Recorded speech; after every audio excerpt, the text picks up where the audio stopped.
Hi, friends. Hello, and welcome to the evening series of Companies Act.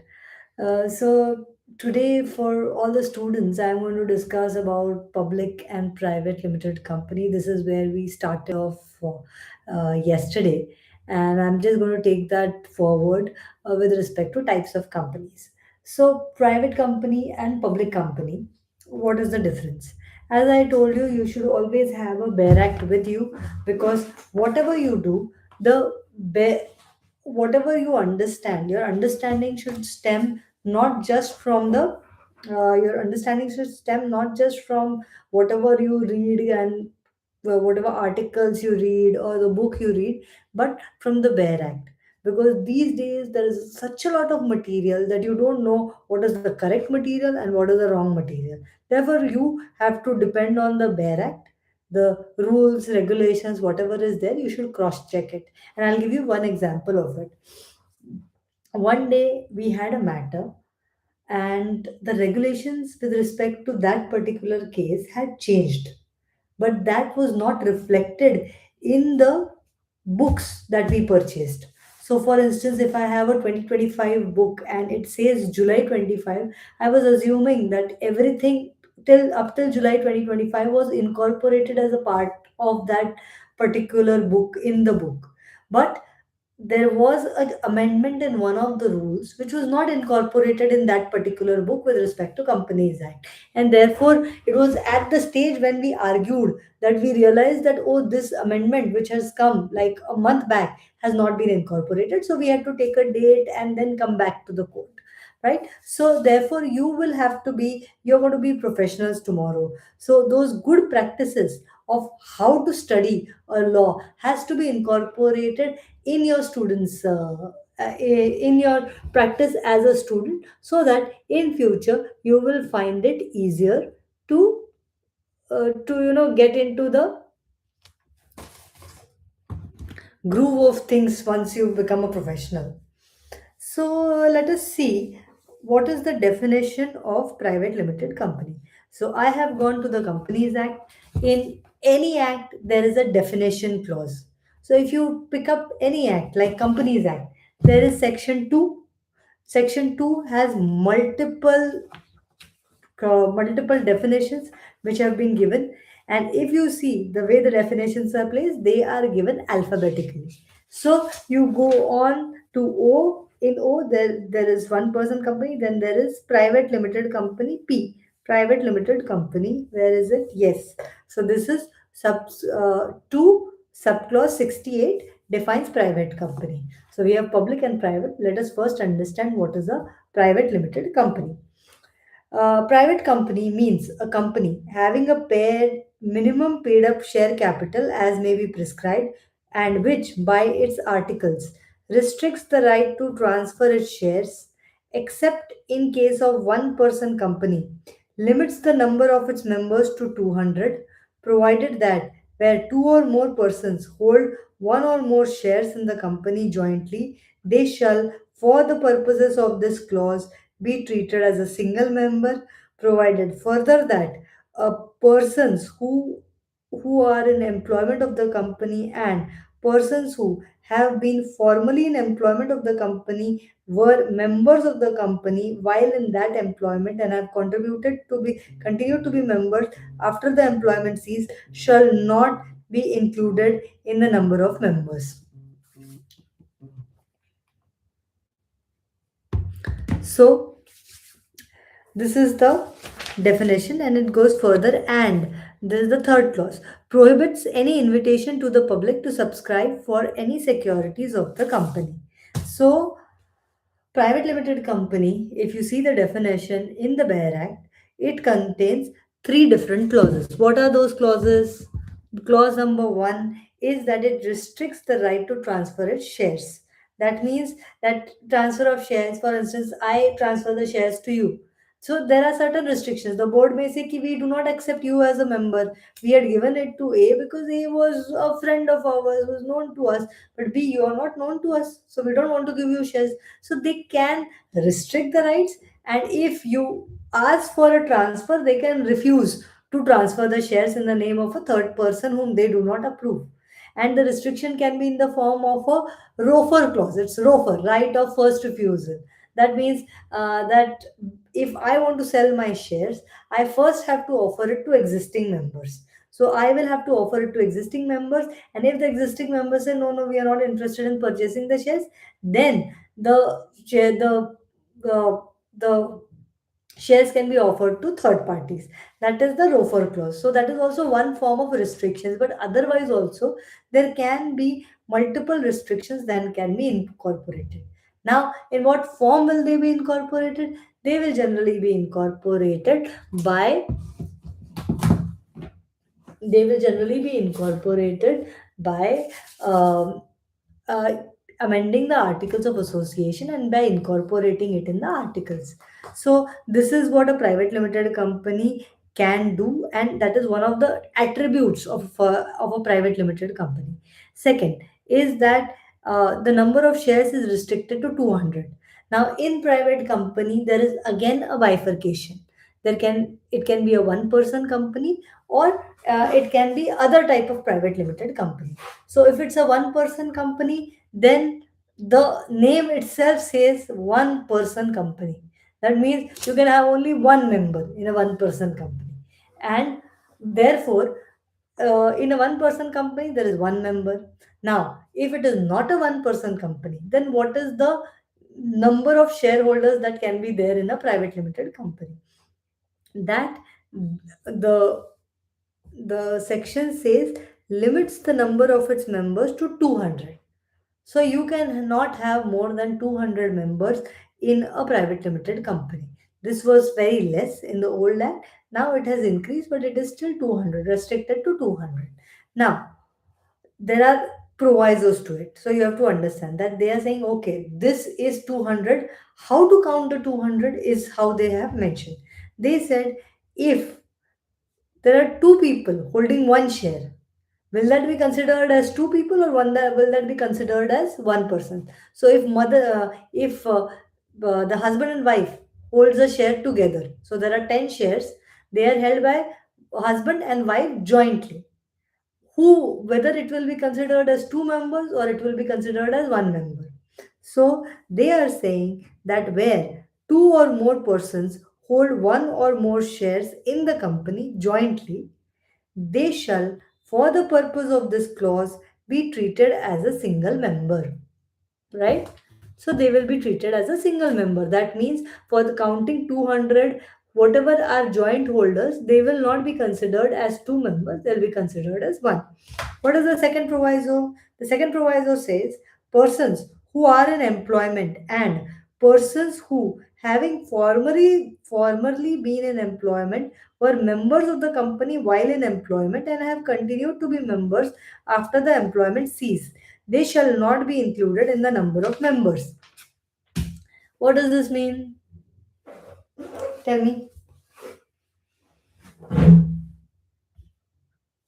It means that, what does it mean?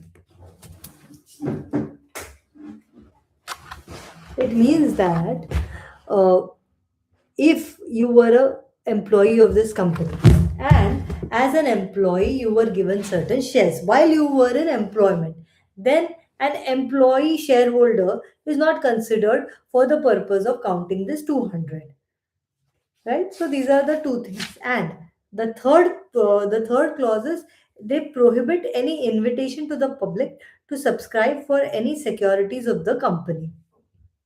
So you are not allowed to invite the public to subscribe to any securities of the company. So this is what are the three restrictions, that your share transfer is restricted, the number of members are restricted, and you cannot invite public to subscribe to the securities of the company. Securities, it says security. That means shares are securities, debentures are securities, preference shares are securities. So none of these things you can allow public to come into the company. It will be restricted. So this is about private limited company. And when you understand private limited company, public limited company is easy. Now let us look at the definition of public company. Now, there are certain sections for which you should know the clauses. So if it is public and private, it's like very basic. You should know. You can impress the people around you by quoting the section and subsections the way certain lawyers do. So here, subsection 2, subclause 71 is the definition of public company. Now, public company means a company which is not a private company. So, first, to understand the definition of public company, you have to understand private limited company. And that's why we went into detail as to what is a private limited company. They have defined the attributes. They have said who will not invite, you will not get public into your company, your number of members will be restricted. So, what does public company mean? It means it is not a private limited company. That means what? That means that you cannot restrict right to transfer shares. Then, except there is no restriction on the number of members. Then you can invite public to subscribe to your securities, provided you follow whatever norms are there in the public domain. That is public company. Then further, I'll just read now the entire definition. Public company means a company which is not a private company and has a minimum paid up capital as may be prescribed, provided that a company which is a subsidiary of a company not being a private company shall be deemed to be a public company for the purpose of this act, even where such subsidiary company continues to be a private company in its articles. So there are two legs to this definition of public company. What does it say? It says who is a public company? It is not a private limited company, and minimum capital is as may be prescribed.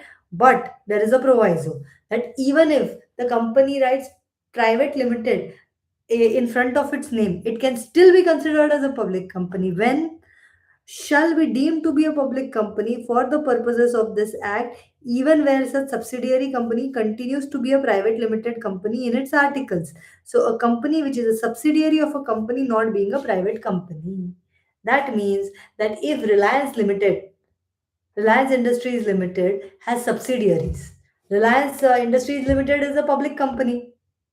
Its subsidiary, it can form a subsidiary with two shareholders, say Reliance Industries Limited and one more person. It forms a company. Now, whether this company is a public or a private company, even if it is incorporated as a public company, the law says if it is a subsidiary, then it will be considered as a public limited company, whether you incorporate it as a public company or a private company.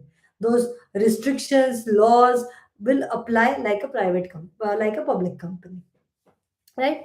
So all the subsidiaries of uh, of a of these listed companies which are there, they're all public companies. Even if they are private limited, incorporated as private limited, they're all public companies. Now, what is the difference? Like public, private, what difference does it make? If it is Companies Act, it makes a lot of difference. Why? Because the norms that you have to follow are exponentially increased if it is a private limited company, if it is a public limited company. So, what are the norms which you don't have to follow? Firstly, there are many. You just control F and search the entire Companies Act. You will see that public company, this is what you follow. For public company, there are restrictions, say, on how much your directors or managerial remuneration, who all the managing director, manager, how much will they get paid? There will be restrictions in a public company, but the law is applicable only to public company. So there is no restriction on remuneration of a private limited company's director, managing director, or anyone. So that way, there are multiple such exemptions which are available for a private company. So you have maximum exemption available to an one person company, which is a type of private limited company.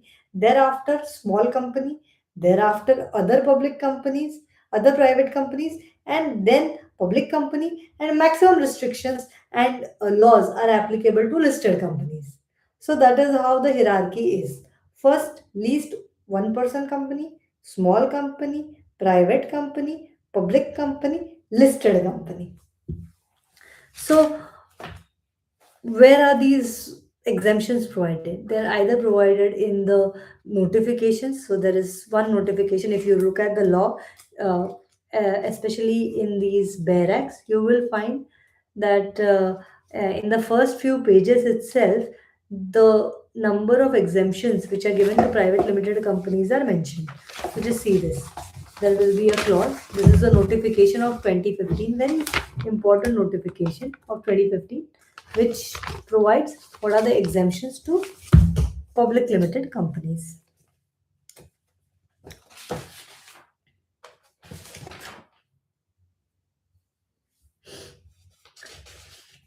So, what are the exemptions? Multiple exemptions are there. Rather, right now we are going into the basics, so we are not getting into the details. So, right now it mentions 16 such exemptions which are given.